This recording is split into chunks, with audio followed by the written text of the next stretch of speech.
Hello guys, कैसे हैं आप सभी। स्वागत करता हूं मैं आप सभी को आपके अपने चैनल एक्स्ट्रा माइंड पे।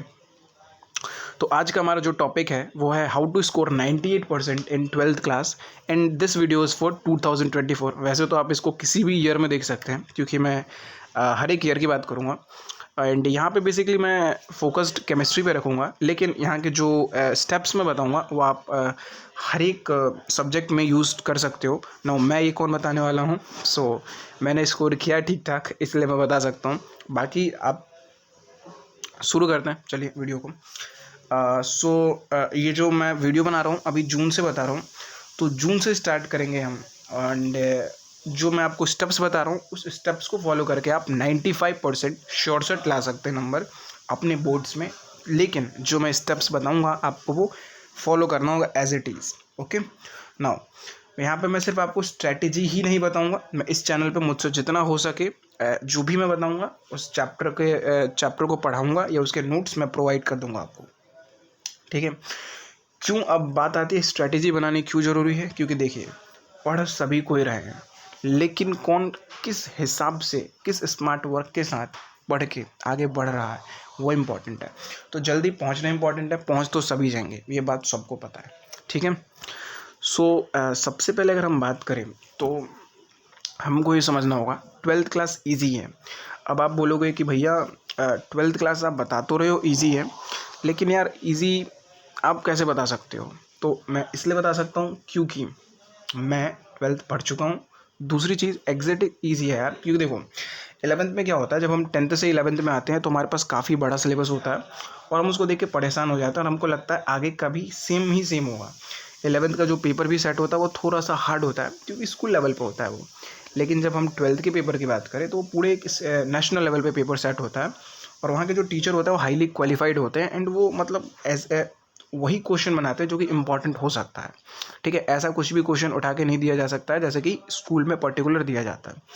ठीक है, एंड बाकी सभी लोगों को ध्यान में रख के ही सिर्फ बेसिक क्वेश्चन पेपर बनाती है, तो ऐसा चिंता करने की बात नहीं है। बट हाँ, जो टॉपर्स है वो तो बिल्कुल भी चिंता नहीं करते हैं। चलिए शुरू करते हैं। तो जैसा आपको पता है कि सीबीएसई ने अभी तक अपना सिलेबस और अपना सैम्पल पेपर दोनों जारी कर दी है, तो उसी के हिसाब से हम बात करेंगे। ये केमिस्ट्री की बता रहा हूँ। केमिस्ट्री में टोटल अभी 10 चैप्टर्स आ रहे हैं। ठीक है, और 10 चैप्टर्स में जो चैप्टर नंबर है पहला solution, electrochemistry, chemical kinetics, DNF block, coordination compound, halo alkane and haloarene, alcohol, phenol and ether, aldehyde, ketone and carboxylic acid, amines and molecules हैं। ठीक है, नाउ अब बात करते हैं कि जो ऊपर के 3 चैप्टर है ये अपना फिजिकल केमिस्ट्री में से है, दो बीच वाले जो चैप्टर हैं वो अपना इनऑर्गेनिक केमिस्ट्री का है, और जो नीचे के 5 चैप्टर है वो ऑर्गेनिक केमिस्ट्री के हैं। नाउ जो ये ऑर्गेनिक केमिस्ट्री के जो 5 चैप्टर आपको यहाँ पे दिखेंगे, hello alkenes, hello alcohol, phenol, aldehyde, amino molecule, ये 33 नंबर ओन करता है। यानी कि इस पे से टोटल 33 नंबर के क्वेश्चन आते हैं, यानी कि 50% क्वेश्चन यहीं से आता है, लगभग 49%। एंड ये दोनों मिला के 37 नंबर के क्वेश्चन बनते हैं। बट अगर हम बात करें तो थोड़ा सा इजी ये होता है थोड़ा, और उसके बाद अगर हम बात करें तो सबसे इजी ये है, देन ये है, देन ये है। बाकी आपको अपने कन्वीनियंस के हिसाब से अच्छा लग सकता है, इजी लग सकता है, क्योंकि सभी की अलग अलग मतलब अलग अलग किसी को कुछ अच्छा लगता है। तो अगर वैसे इजी में जनरलाइज बात करें तो सबसे इजी अपना फिजिकल केमिस्ट्री है, देन इनऑर्गेनिक है, देन ऑर्गेनिक है। ओके, एंड यहाँ पे हम देखेंगे सबसे ज़्यादा मार्क्स का जो है वो इलेक्ट्रोकेमिस्ट्री है, one of the easiest chapter. But हाँ, इसमें से क्वेश्चन बहुत तरीके के पूछे जाते हैं, इसीलिए ये ईजी चैप्टर है। दूसरा अगर हम देखें तो सारे चैप्टर लगभग सेम नंबर के दिख रहे हैं, जैसे 7 7 7 7 7।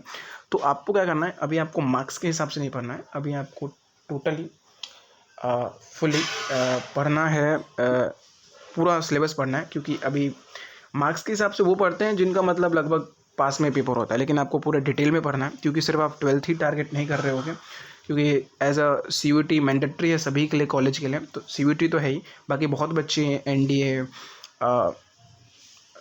JEE, नीट, इन सब की प्रिपरेशन करते हैं। तो आप फुल डिटेल में पढ़िए, जिससे आपको आगे भी फ़ायदा होगा। ठीक है ना, अगर हम बात करें एग्ज़ाम पैटर्न की,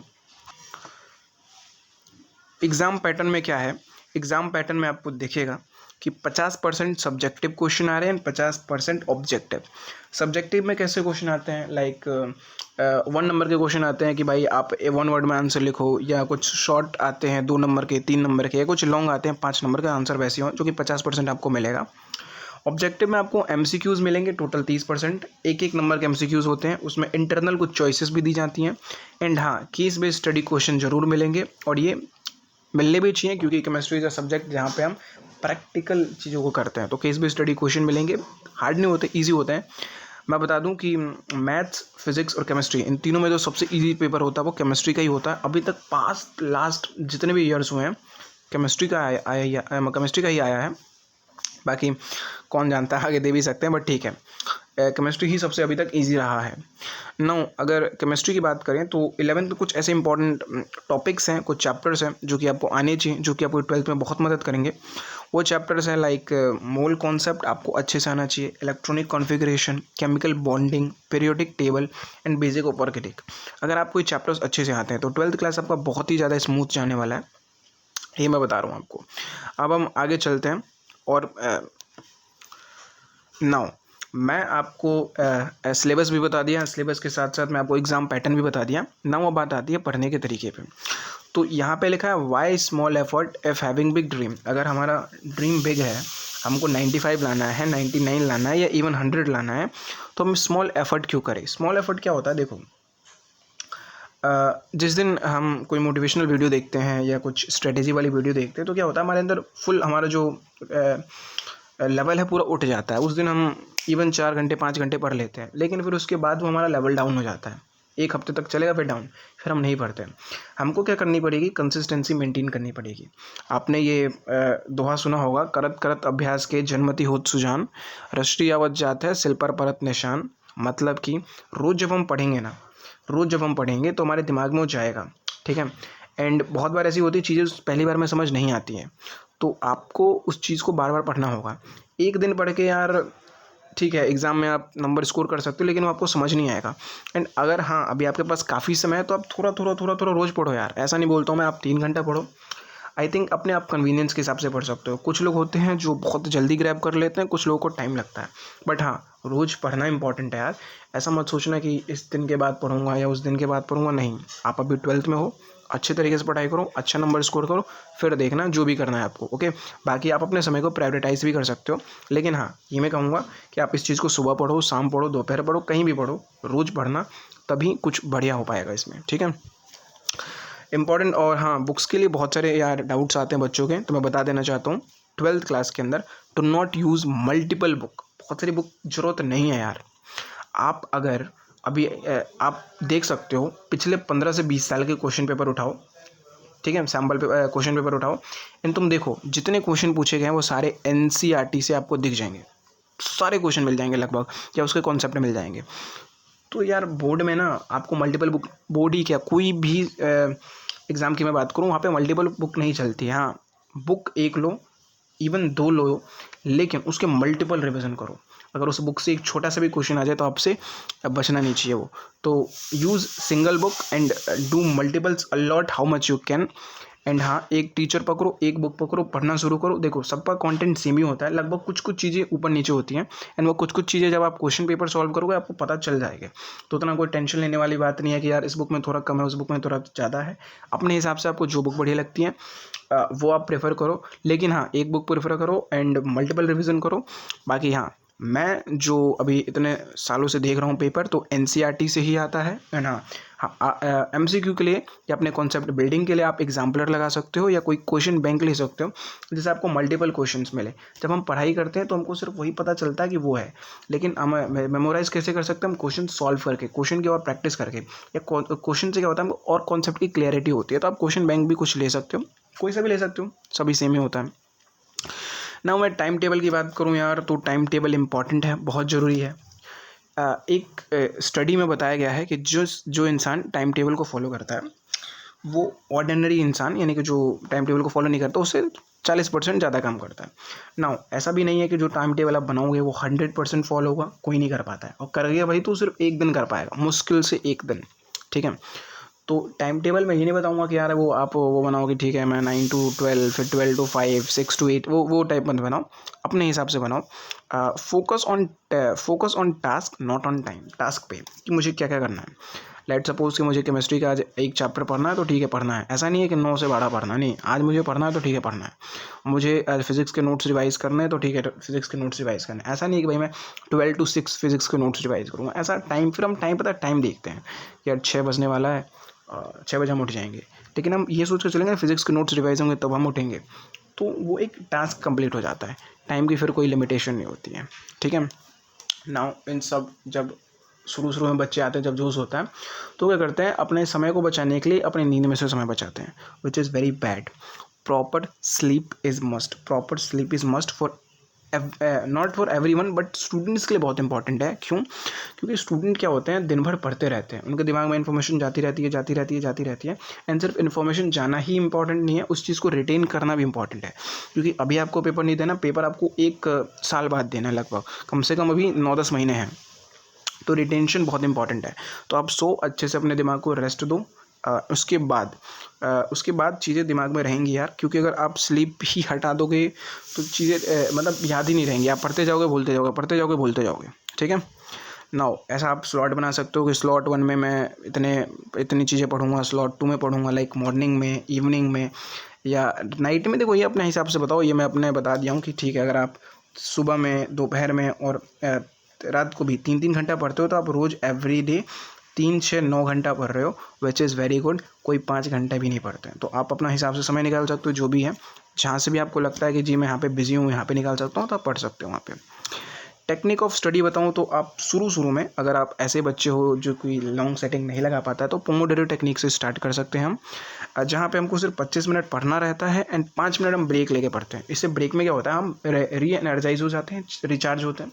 आप इस ब्रेक में कोई गाना सुन सकते हो, कुछ वर्कआउट कर सकते हो, कुछ खा सकते हो, पी सकते हो, कुछ घूम के आ सकते हो। बट ऐसा नहीं 5 मिनट का ब्रेक है तो आप 10 मिनट 15 मिनट घूम रहे हो, नहीं। इस एक हिसाब बनाओ कि ठीक है, अगर मैं 25 मिनट पढ़ रहा हूँ तो 5 मिनट घूमूंगा, मैं 50 मिनट पढ़ रहा हूँ तो मैं 10 मिनट घूमूंगा, और ऐसे ही धीरे धीरे आप अपनी सिटिंग बढ़ा सकते हैं। एक आता है द फॉरगेटिंग कर्व। ये मैं जितनी भी चीज़ें बता रहा हूँ ये अप्लीकेबल है हर एक चीज़ के लिए, ठीक है। फॉरगेटिंग कर्व क्या होता है? फॉरगेटिंग देखो, एक जो इंसान ह्यूमन होता है, ह्यूमन का क्या एक टेंडेंसी होती है कोई भी चीज़ याद करने की। और हम क्या करते हैं, कोई चीज़ लेट सपोज आज मैंने एक चीज़ याद की कि लेट से मैं आज क्या करता हूँ, आज मैंने इलेक्ट्रॉनिक कॉन्फ़िगरेशन सीखा, ठीक है। और ये हाईली चांस है कि जितना मुझे अभी आता है 1 महीने बाद उतना मुझे कॉन्सेप्ट क्लियर ना हो। क्यों? क्योंकि इंसान भूलने लगता है। तो एक फॉरगेटिंग कर्व ये कहता है कि अगर आप आज कुछ चीज़ें सीख रहे हो तो उसको अगर बीच में एक दिन रिवाइज कर लेते हो तो दोबारा वही उतना ही आपको मतलब क्लैरिटी रहेगी। लेकिन अगर आप उसको छोड़ते जाते हो और 1 महीने, 2 महीने, 3 महीने, 4 महीने बाद आप देखते हो तो फिर आप भूल जाते हो। सो आपको क्या करना है, have 1 day week for revision, यानी कि एक वीक में एक दिन रखो कि एक पूरे सप्ताह में मैंने जितनी भी चीज़ें पढ़ी हैं मैं इन चीज़ों को रिवाइज़ करूँगा। सो दैट क्या होगा कि आप जितनी भी चीज़ों को पढ़ोगे आप रिवीजन पे आ जाओगे। फिर ऐसे आप मंथ में रख सकते हो कि इस महीने में टोटल मैंने जितना भी पढ़ा 2-3 दिन मैं पूरा रिवाइज़ करूँगा। इससे क्या होगा कि आप न्यू चीज़ पढ़ोगे, आपको वो तो याद रहेगा ही, पुरानी चीज़ें भी याद रहेंगी, एंड विच इज़ इंपॉर्टेंट। नहीं तो आप नई चीज़ पढ़ते जाओ, पुरानी चीज़ भूलते जाओ, क्या फ़ायदा फिर ऐसी पढ़ाई का। नाउ अब हम लास्ट पे आते हैं, और finally your notes are gold. देखो बहुत बार क्या होता है कि हम दूसरों के नोट्स पे रिलायबल हो जाते हैं, कभी कभी अपने क्लास के टॉपर पे, टीचर पे बेशक रहना चाहिए, कोई बुरी बात नहीं है, लेकिन योर नोट्स आर गोल्ड यार। उनके नोट्स आपके लिए सिल्वर हो सकते हैं लेकिन आपके नोट्स आपके लिए गोल्ड है, ठीक है। क्योंकि आप अपनी लैंग्वेज में लिखते हो तो आपको समझ आता है कि मैंने लिखा क्या है। सो फ्लैश कार्ड बनाओ, शॉर्ट नोट्स बनाओ, बुक रीडिंग की आदत डालो, डायग्राम पढ़ो, क्योंकि क्वेश्चन डायग्राम से, एनसीईआरटी हाईलाइट से आते हैं और कहीं से नहीं आते यार। और इस पढ़ाई में अपने हेल्थ की ध्यान रखो, हेल्थ इंपॉर्टेंट है, हेल्थ है तो सब कुछ है। चलो भाई, टाटा बाय बाय, जाओ पढ़ो, मिलते हैं अगले वीडियो में, तब तक के लिए धन्यवाद। और हाँ, इस वीडियो को अपने उस एक फ्रेंड के साथ शेयर कर देना जिसको ऐसी नॉलेज की ज़रूरत है, जिसको ये सब चीज़ें को पता नहीं है, ठीक है। थैंक यू, धन्यवाद।